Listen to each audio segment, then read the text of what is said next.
know any trigonometry examples in the playground? There's no math here. There's math all around us.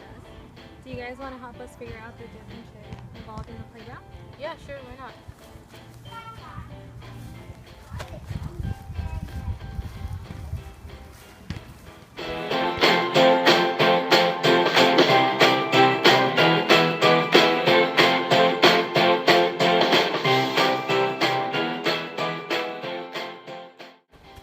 Carly, Mary, Jackie, come on! The trigonometry's over there!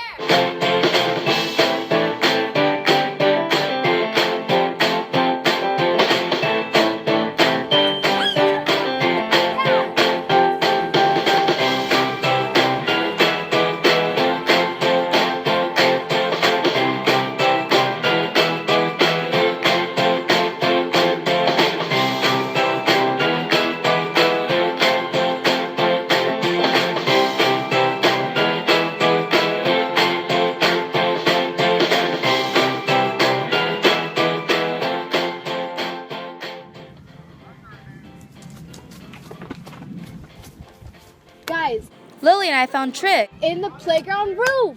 What did you guys find? I found Trig in a tire suit. We found Trig in a spider web. Playground rooftop also has trigonometry in it. And we'll show you how.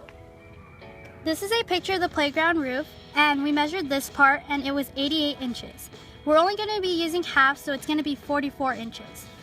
And then we measured the angle, we estimated, and it was 25 degrees. And just to make it a little bit more fun, I'll be using these glittery numbers. We find our opposite, and we are given our adjacent. So we're going to use tangent, which equals opposite over adjacent. So then we plug in the degrees, which is 25 degrees, and we plug in the adjacent, which is 44. After, we multiply by 44 to get rid of it on this side. So then it's going to be 44 tan 25 degrees equals x. And when you plug that into the calculator, you got 20.518. And that is your opposite. We have the opposite, which is 20.518 inches. We need to find the hypotenuse. Use the Pythagorean theorem. The numbers, so we're going to have 44 squared plus 20.518 squared equals c squared. And when When I plug it into the calculator, I got 2,356.98 equals c squared. So now we have to square both sides. Then we put it into the calculator and we got 48.55 for c, and that is your hypotenuse. Did you ever think a tire could become a sweep? What does that have to do with math? Just look at it. chains of the tire form triangles. I can show you how to find the angle at the top of the triangle with the chain. First we find the height, which is 46 inches, and we find the whole width, which is 24 inches.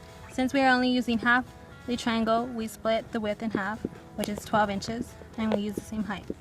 To find the angle, we would use tan because it's opposite over adjacent.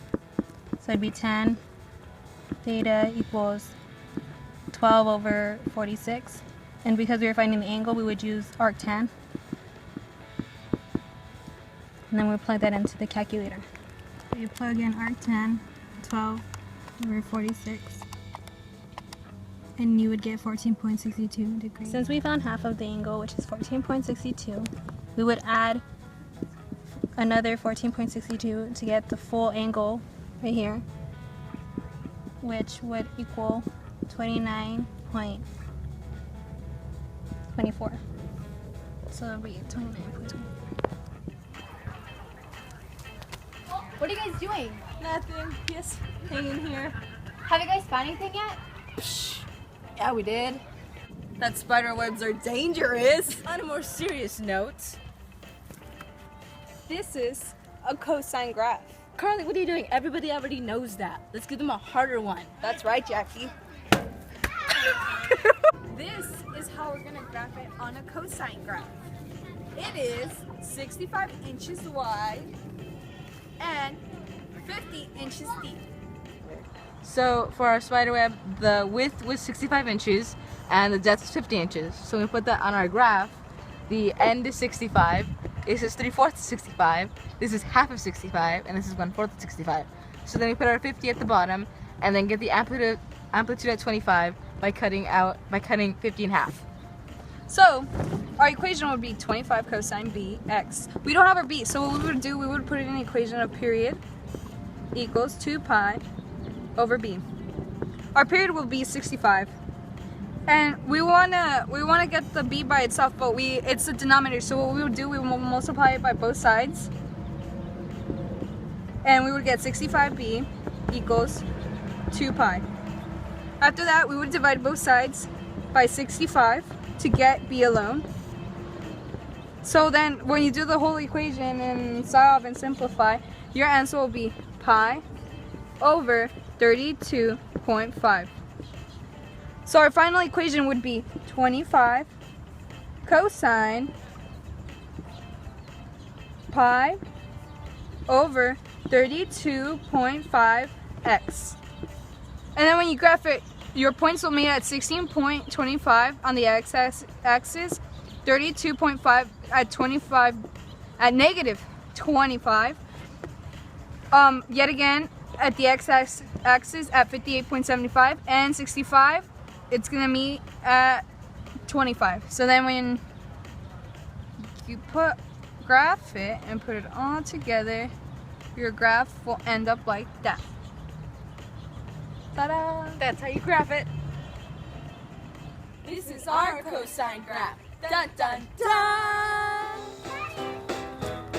Now that we're with all this math, we can finally go play! Go play! Swing! I didn't even want to swing.